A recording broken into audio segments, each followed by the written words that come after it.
Senate should note that Borno State has been the epicenter of the despicable activities of Boko Haram for over a decade, during which a conservative estimate of 40,000 people, mostly unarmed civilians, were brutally murdered. 2.5 million people displaced from their homes and farms.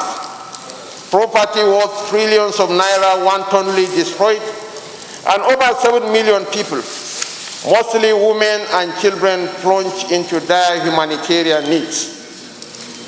The Senate should also note that the fight to control the border axis of the northeastern parts of this country has claimed thousands of lives, military and civilian alike. That the fallen men and women of our military, police and civilian JTF are our national heroes, whom we must remember, pray for, and care for their loved ones till the end of time. Aware that over the weekend, Boko Haram insurgent members beheaded 67 farmers who had gone to a rice plantation at Koshabe village in the Zabarmari district of Jere local government area, 20 kilometers north of Maiduguri, Borno State capital, to harvest ripe farm produce and destroy the farm. Observes that this attack is one of the major attacks perpetrated by this devilish group, in addition to the February attack in Auno that killed 40 people, the assault in Poduma Kolorom village of Gubio that killed almost 100 civilians last June, while another attack in Usman Lawanti led 40 days. Your Excellency, distinguished colleagues, from the 1st of January to the 19th of this month, we have had 2,801 attacks and incidents in Borno State. Further observes that last month Boko Haram fighters killed 22 farmers working on irrigation fields near Maiduguri in 2 separate incidents. Further observes that while Nigerian Army's super camp strategy has commendably helped in reducing military fatalities, it has left rural areas, farms and roads acutely exposed to attacks. Further observes that as the Wall Street Journal documented in a recent report, and is supported by the testimonies of victims and survivors, while Maiduguri and other major cities are relatively safe, thanks to the effort of this administration, Boko Haram insurgents are literally ruling our rural areas and farms, such as the Maiduguri-Damaturu Road, especially around Jakana, Dambua Maiduguri Road, and Damaturu-Dapchi Road, while they mount checkpoints, rob, kill, destroy, and abduct at will. Further observes that the recent spike on deliberate, consistent and systematic targeting of herders, fishermen, loggers, and now farmers will exacerbate the major food crisis in the north, lead to an unprecedented surge in food prices across Nigeria, and seriously damage our country's economy.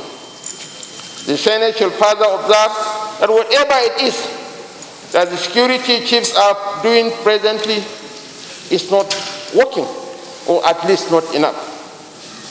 And if the President insists that the security chiefs are doing their work well, then the logical implication of such assumption is that the President, as the constitutional commander-in-chief of the country, has failed in his most rudimentary assignment of securing this nation. I hope this is not the case, and I fervently believe that this is not the case. I believe that the President has the best interest of the nation at heart, and he is committed to securing the territorial integrity of this country.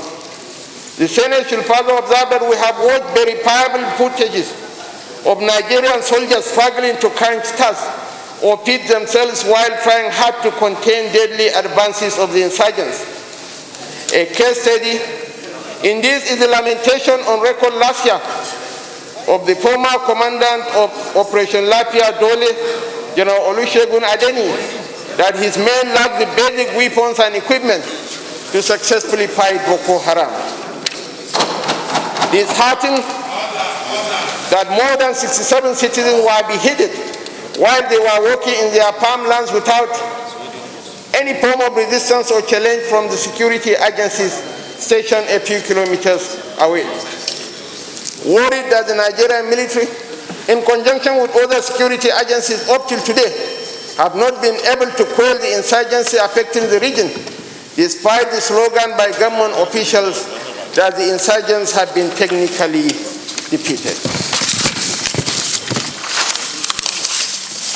Conclude that we cannot, as a nation, move forward until the lives of every Nigerian is protected and secured.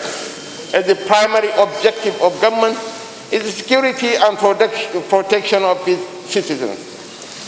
Protecting the lives and property of citizens is the primary obligation of government, and any government that cannot discharge this basic obligation loses any iota of legitimacy. Accordingly, resolves: 1. Urge the President of the Federal Republic of Nigeria to immediately initiate a transitionary process of phasing out the current overstayed security chiefs and replacing them with new ones with new ideas and solutions. 2. Urge the President to take immediate steps to restructure, remodel, and revamp the country's entire security architecture and provide enough state-of-the-art weapons and equipment to effectively combat the belligerent power of the insurgents. 3. Urge the President to immediately initiate probe into widespread allegations of corruption and leakages within the security structure and put mechanisms in place to foster transparency and ensure all resources meant and deployed for security are actually spent on the needs on ground. Your Excellency, distinguished colleagues, I am not a fool. I know the consequences of unveiling a masquerade. They will unleash their foot soldiers and pundits just for merely arguing that let there be a prop of the finances that are being advanced to the Nigerian military establishment. 4. Impress on the federal government to aggressively explore multilateral and bilateral options of partnership with the neighboring nations of Chad, Niger, and Cameroon towards reviving and strengthening the multinational joint task force and finding a lasting solution to the scourge of insurgency in the Lake Chad region. 5. Impress on the government to, as a matter of urgency, recruit at least 10,000 civilian JTF versatile with the local terrain in Borno as agro rangers under the aegis of the Nigeria Security and Civil Defense Corps to complement the efforts of the Nigerian Armed Forces. Your Excellency, distinguished colleagues, Borno is the second largest state in Nigeria after Niger State, with a total landmass of over 76,000 square kilometers. Your Excellency, distinguished colleagues, kindly note that Borno is 20 times the size of Lagos State. Borno is 14 times the size of Abia State, and 3 times the size of the southeast of region fused into one.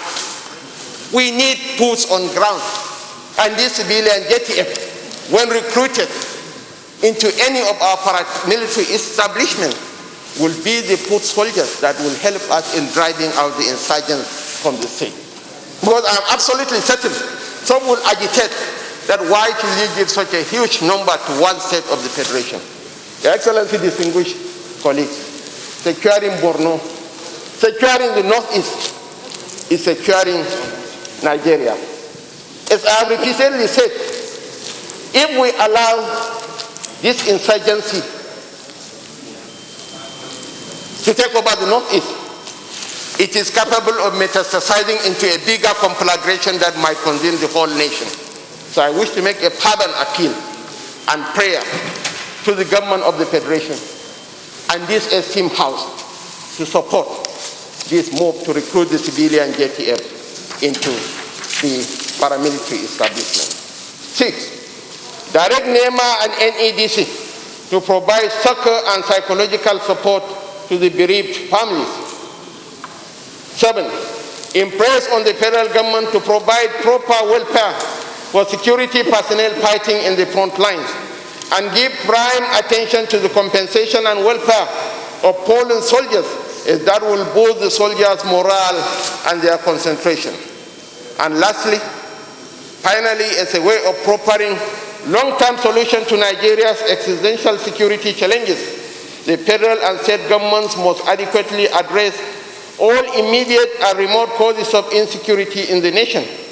This must include comprehensive packages of education, employment, and social fighting. Your Excellency, distinguished colleagues, I want to thank you most profoundly for giving us this platform to air our views. Nigeria belongs to all of us, and we are all stakeholders in the Nigeria project. Thank you, and may God bless us.